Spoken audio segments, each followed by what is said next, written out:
अस्सलाम वालेकुम दोस्तों, अपनी नेक्स्ट वीडियो के साथ आपको वेलकम करता हूं अपने इस चैनल में। उम्मीद है सब खैरियत से होंगे। तो चलते हैं आज की अपनी अहम न्यूज और इन्फॉर्मेशन की जानब। सबसे पहले दोस्तों बात करेंगे पाकिस्तानी पासपोर्ट पर पाबंदी किन पर क्यों लगाई गई है, इस पे बात करेंगे। स्पेन इमिग्रेंट्स के लिए अदालत इन एक्शन, इस पे बात करूंगा। और इंग्लैंड नई हुकूमत का यूरोप में वापसी का नया प्लान, इस पे बात करेंगे। और आखिर में रेंता फैमिली डिक्लेरेशन के बारे में अहम मालूमात आप लोगों के साथ शेयर करूंगा। इसके बारे में कुछ फैमिलीज के कमेंट भी आए हैं, उसको भी कवर करूंगा वीडियो के आखिर में। तो दोस्तों वीडियो की तरफ जाने से पहले आपको बताता चलूं कि नीचे लिंक कौन कौन सा आपको मिलेगा। स्पेन इमिग्रेंट्स के लिए जो अदालती फैसला है, जो उन्होंने एक्शन लिया है, उसका लिंक आपको मिल जाएगा। इंग्लैंड में नई हुकूमत का जो यूरोप वापसी का मंसूबा है, उसका लिंक मिल जाएगा। ये दोनों लिंक आपको बिलतरतीब नीचे मिल जाएंगे, आप इनको खुद भी क्लिक करके रीड कर सकते हैं। तो वीडियो की तरफ जाने से पहले मजीद थोड़ा सा आपको बताता चलूं कि जैसे आप डिस्क्रिप्शन को क्लिक करेंगे, नीचे आपको एक लिस्ट ओपन हुई मिलेगी, जहां पे ऊपर टाइटल, नीचे वीडियो का लिंक। तो वहां पे वो तमाम वीडियोस मौजूद है जो कि आप अमूमन तौर पे मुझसे कमेंट करके कुछ इन्फॉर्मेशन चाहते हैं, जिनका कमेंट्स का मैं आंसर नहीं देता। वहां पे जाके वो वीडियोस को चेक करें, तो वहां पे उससे रिलेटेड आपको इन्फॉर्मेशन मिल जाएगी। उस वीडियो को आप डायरेक्ट क्लिक करके वहां पे वॉच कर सकते हैं, सिवाय इसके कि आप वहां पे सर्च करें चैनल पे, वहां पे आपको डायरेक्टली एक्सेस हासिल हो जाएगी। आप वहां पे डायरेक्टली वीडियो को वॉच कर सकते हैं। तो दोस्तों बात करते हैं एक बहुत अहम टॉपिक पे, जो कि बहुत ज्यादा लोग जो है इस पे परेशान है। पाकिस्तानी पासपोर्ट पे जो पाबंदी लगी है, अब यहाँ पे बहुत बड़ा मसला ये आ रहा है कि इधर से स्पेन की इमिग्रेशन की चर्चे हैं, इमिग्रेंट्स के लिए आसानियों की चर्चे हैं। उधर से पाकिस्तान की हुकूमत ने एक नई पाबंदी लगा दी है कि वो लोग जो डंकी लगा के पाकिस्तान से दूसरे मुल्क में गए हैं, उनके पासपोर्ट नहीं बनेंगे। अब यहाँ पे बहुत सारे दोस्त ऐसे, बहुत सारे लोग ऐसे भी परेशान हैं जिनको परेशान नहीं होना चाहिए। फॉर एग्जाम्पल, एक बंदा डंकी लगा के आया, अब उसके पेपर यहाँ पे बन चुके हैं, अब यहाँ पे पेपर बन चुके हैं, अब उसका पासपोर्ट रिन्यू होने के लिए अब वो भी परेशान है कि मैं डंकी लगा के क्यों क्या आया था। बेशक मेरे पेपर बन गए हैं, अब मेरा पासपोर्ट रिन्यू हो सकेगा, नहीं हो सकेगा? बिल्कुल हो सकेगा, कोई इस तरह का मसला नहीं है। मसला किन के लिए आ रहा है? अब मसला उनके लिए आ रहा है जो कि अभी रिसेंटली डंकी लगा के आए हैं और उन्होंने अपना असाइलम अप्लाई किया है।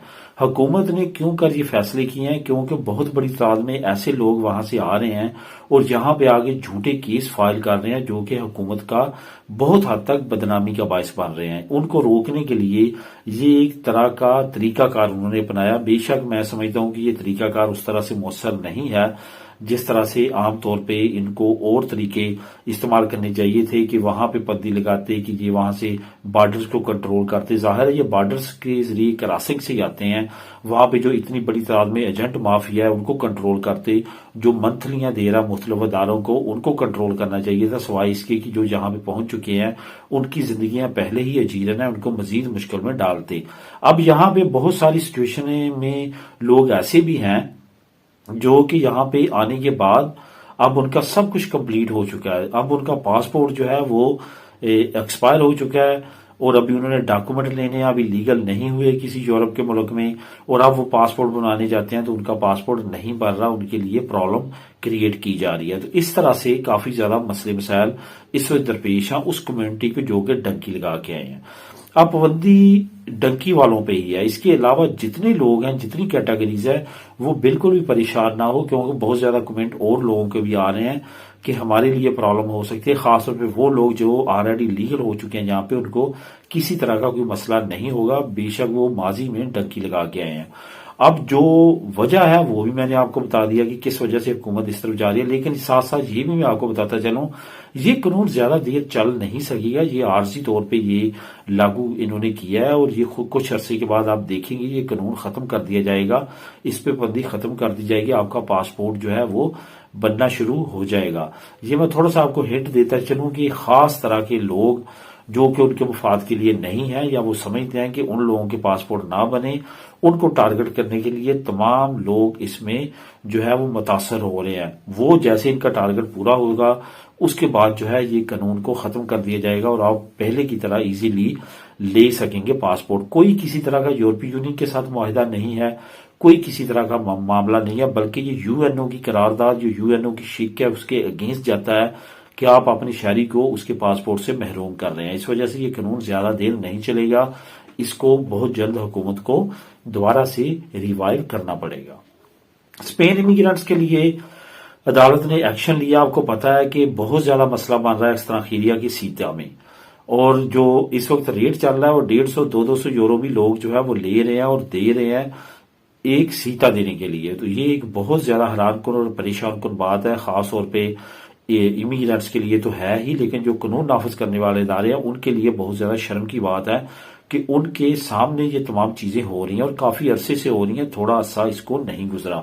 बल्कि जब ये ठीक करने की कोशिश करते हैं, पुलिसिया नेशनल काफी इन एक्शन आती है, उनको पकड़ती है, वो एक नए तरीके से वो ये तमाम करना शुरू कर देते हैं। असल में ये होता क्या है, ये एक रिपोर्ट सिस्टम है जो कि ऑनलाइन आप लगा देते हैं। जैसे सीटें ओपन होते हैं वो फेक नामों से, फेक आईडी से उन सीटों को फौरन बुक कर लेते हैं, और बाद में ये जो माफिया है ये अपने मुंह मांगे दाम लेके उन सीटों के डाटा को चेंज करके आपको सीटा दे देते हैं। ये तरीकाकार है जो कि वो बड़ी देर से इस्तेमाल कर रहे हैं।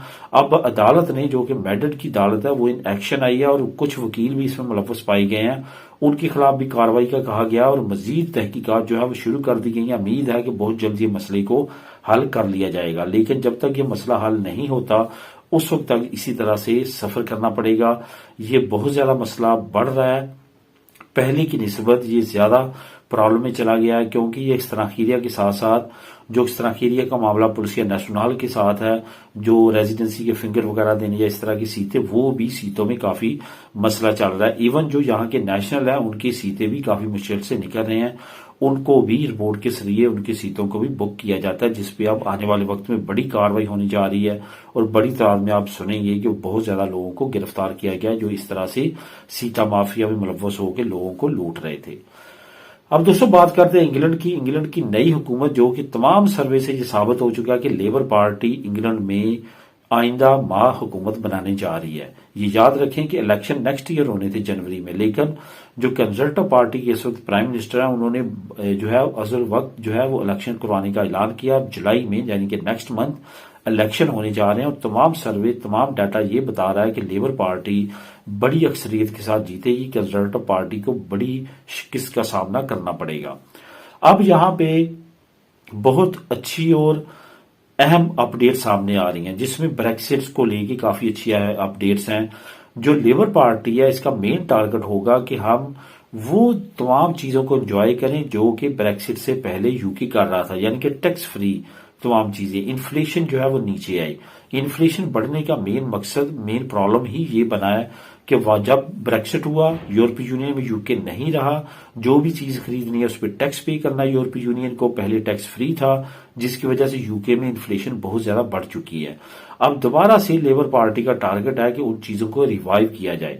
उन चीजों को रिवाइव करने के लिए क्या किया जाएगा, मेंबरशिप वापस लेने के लिए रीज्वाइनिंग की जाएगी, जिसका बहुत ज्यादा इन्होंने ऐलान में अब आहिस्ता आहिस्ता जैसे इलेक्शन करीब आ रहा है, क्योंकि मुख्तलिफ सर्वे ये बता रहे हैं कि 80% तक लोग ये चाहते हैं कि ब्रेक्सिट के बाद अब दोबारा से रीज्वाइनिंग की तरफ जाना चाहिए, यही मसलों का हल है और यूके वापस जाएगा यूरोपीय यूनियन में, तो यूके में हालात बेहतर होंगे। अब देखते हैं लेबर पार्टी का ये जो प्लान है कामयाब होता है या नहीं होता, या कितने वो कामयाब इसमें हो पाते हैं। मजीद डिटेल के लिए नीचे लिंक आप रीड कर सकते हैं। अब आखिर में बात करते हैं बहुत अहम इंफॉर्मेशन की। रेंटा डिक्लेयर आप करवाते हैं।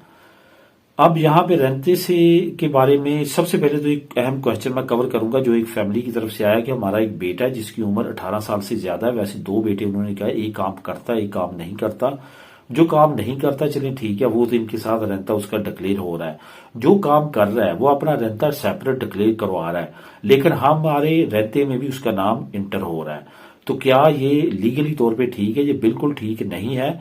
अगर तो आप एज अ सन उसको अपने रेंटे में डिक्लेयर कर रहे हैं, आप पे वो जिम्मेदारी है जो कि अब नहीं बनती, क्योंकि वो अपना रेंटा सेपरेटली डिक्लेयर करवा रहा है। तो फिर बिल्कुल भी ऐसा नहीं होना चाहिए। जो असिंदा है वो आपकी 2 जगह पे रेंटा डिक्लेयर नहीं कर सकता, ये रूल की खिलाफ वर्जी है। लेकिन अगर तो आपने रिसेंटली ये पहला रेंटा किया और चंद महीने गुजरे हैं, तो नेक्स्ट रेंटे में आपने उसको अपने रेंटे में डिक्लेयर नहीं करवाना।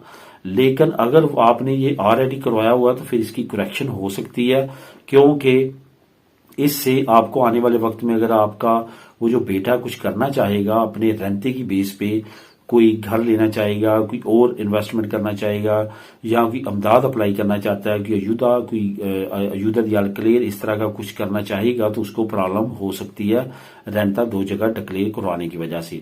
जैसे आपको 1 साल हो जाता है तो आप अपना सेपरेट रेंटा डिक्लेयर करवा सकते हैं। ये सिर्फ औलाद के लिए नहीं है, बल्कि फैमिली अगर मियाँ बीवी दोनों इकट्ठे करवा रहे हैं और दोनों आप काम करना शुरू हो चुके हैं तो वो भी अपना रेंटा सेपरेट करवा सकते हैं और बेनिफिट ले सकते हैं। जो वो रेंटा सेपरेट करवाने की वजह से बेनिफिट ले सकते हैं वो उससे एंजॉय कर सकते हैं। इस वजह से इस चीज को खास तौर पे मद्देनजर रखें कि अगर आपने काम शुरू कर दिया है और आपको 1 साल से ज्यादा हो चुका है और आप दरमियान में रेंटा आ चुका है तो फिर अपना रेंटा सेपरेट डिक्लेयर करवाएं। अगर आपने रिसेंटली शुरू किया है, अभी चंद महीने गुजरे हैं, तो ये रेंटा आपका इकट्ठा हो सकता है, लेकिन नेक्स्ट रेंटा फिर अगर अभी आपने कंटिन्यू रखा हुआ और 1 साल गुजर गया तो लाजमी तौर पे उसको सेपरेट करवाएं, उसका आपको ही बेनिफिट होगा। तो दोस्तों ये थी आज की अहम न्यूज और इन्फॉर्मेशन। मिलेंगे नेक्स्ट वीडियो में नई अपडेट्स के साथ। अल्लाह हाफिज।